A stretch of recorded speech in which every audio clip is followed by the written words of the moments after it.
are my two favorite cars right here. Mark 1 Mustang.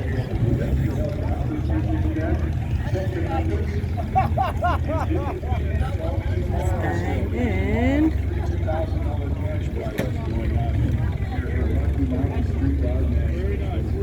Thunderbird. Those are my two favorite ones. Okay.